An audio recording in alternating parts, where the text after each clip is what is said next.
Welcome to the Destiny Awakening Interviews, a podcast with Andrew Wayfinder and his guests, bringing you powerful insights, inspiration, and ways to break free, live life your way, and make a difference in our changing and challenging world.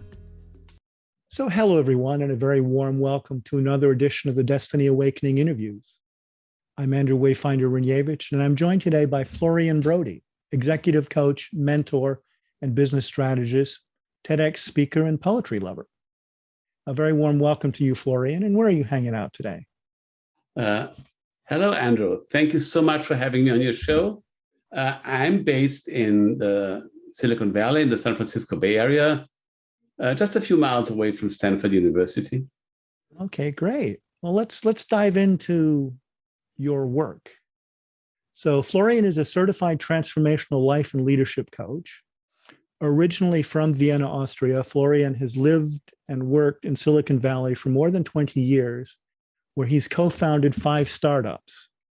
His broad international background includes fashion photography, film archive, software engineering, marketing, academia, and 30 plus years of Zen practice, which allows him to work with his coaching clients in a uniquely compassionate and multidisciplinary way. Florian has given multiple TED and TEDx talks and has taught multimedia studies and digital business management at universities in Europe and the US since 1988. So thank you, Florian, for your time today. And the title we're working with is, Are You Ready to Ask What's Next for Me? And Florian is going to unpack that idea for us by answering 6 questions. Sure. So the first question, Florian, is, who is your ideal client? And what's the transformation you help them achieve? Yeah, thanks for that question. I think it's very important to understand when you work with people, what's your client? Who's your client? My clients are executives and professionals ready to take the next step. And those are almost always people who are already successful in their field on an outside perspective. So they may have studied in the area of technology or business, and they got into the work process, and then they had to earn money, whether it's for a house, family, whatever their personal needs are. And then it comes to a point where they say, competitor, or reach for the next level, or maybe something entirely different. Very often those are people where the kids are grown up, which means there's a new phase of life. And they suddenly realize that this question, what's next for me, always goes hand in hand with the question, why am I doing all this? Mm-hmm. And people come to me to work, not so much with me, but work with themselves.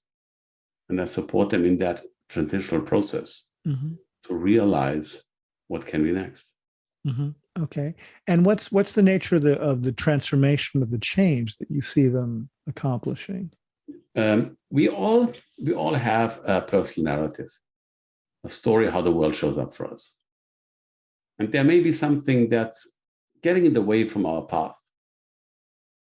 And to understand that and to be able to create a more dynamic, more expanded narrative that allows you to actually go for what you really want to do. And to build this transition is a very clear process. Okay. And that's one of the beautiful things of coaching, that you work on a well-defined goal in a well-defined time frame. Okay. And it's over and over and over again. It's I interview people, I speak with them, I do an extensive intake, and then I develop a plan, and then I come back and say, what do you think? Do you see yourself like that? Are you the hare in the race, running back and forth, never knowing where you are? Oh yes, absolutely. Okay. So how would it be if you would be the caretaker of the garden and step above, and then you can see the maze? Okay. So I think that ties in with question number 2. So what's the biggest challenge they're facing when they come to see you? I think their biggest challenge is very often they try to be somebody else. and they're stuck. Why are they stuck? They're stuck because they're not fully present. And they're not really authentic in their being. And that requires to accept, and I'm not talking about accepting your flaws, comes all the time, yeah? But really accept who you are and understand how the world shows up for you. And that allows you to be more authentic and more present. And when I say take the next step, that doesn't mean that you have to change job. Very often it can mean that you stay in your job, but you fully accept it. I had a very senior communications executive whose idea was he's going to open a surf shop because all he wanted to do is get away. After 9 months, he landed an executive vice president position in a PR agency, and he loves it. He still goes surfing, but yeah, it's this openness, it's this presence that we often miss. So question number 3 then is, and I think this will connect, is what's the number one insight you would share with people to help them right now? Right now, it may sound silly, but don't forget to breathe. Take a moment right now in our podcast and consciously breathe in. Feel the air coming in and let the air go out. And then cherish this one moment of emptiness. And give it 2 seconds before you breathe in again and realize how much breathing in is life. And it's amazing how we forget to breathe and the power it gives us in a difficult situation or in a wonderful, absolutely not difficult situation. Just to stop for a moment and breathe. And there are many, many breathing technologies which you can practice, or you just stop and breathe for a moment, totally normal. And be aware that you are alive. Because being alive is so obvious, but it's actually the chance that you're being alive is very small. There are all these interesting mathematical models, that the chance that a life is 1 to 47 trillion, but that doesn't help us with. Yeah. Well, it's like, my dad turned 90 last week, and when he's sometimes complains about this, that, or the other, I say, remember, Dad, by the time most people your age, they're dead. Yes, and we have to be aware that we're all gonna die. Yeah, well, dying is not something. Yeah, that's a given. But often when people ask me how am I doing, I say, well, I woke up this morning, and not everybody does. Yes, just being alive is a lot. Yeah, no, it's great. And it's wonderful, and I'm happy to be here with you today, even amidst the madness and the chaos. Okay, great. So question number 4. What concept, book, program, talk, or experience has had the greatest impact in your development? Well,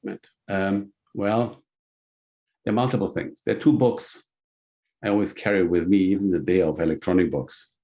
One is this novel by the American author Paul Bowles, Sheltering Sky, that was made into a movie, but I really like the book. It's about a couple that travels through Morocco and ultimately gets lost in the desert. It's close to my heart because it's the first book that I turned into an electronic book. So it really started my career in that field.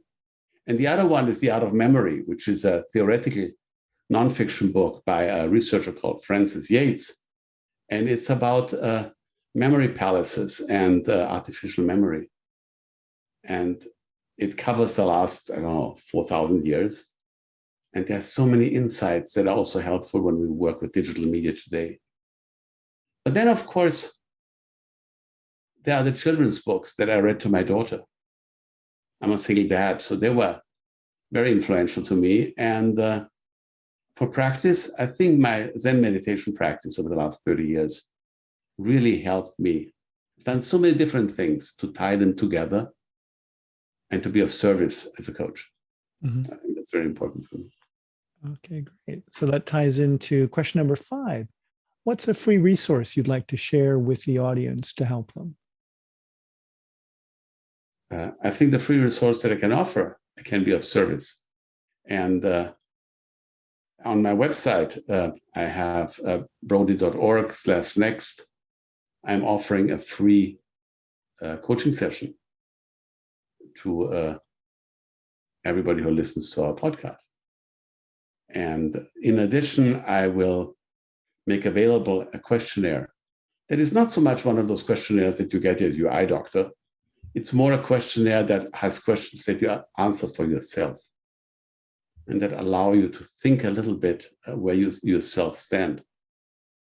And maybe it allows you to open up to the idea of coaching. Because, and you work in an adjacent field, coaching has this very strange quality that when it's offered to a CEO of a company, it's a perk.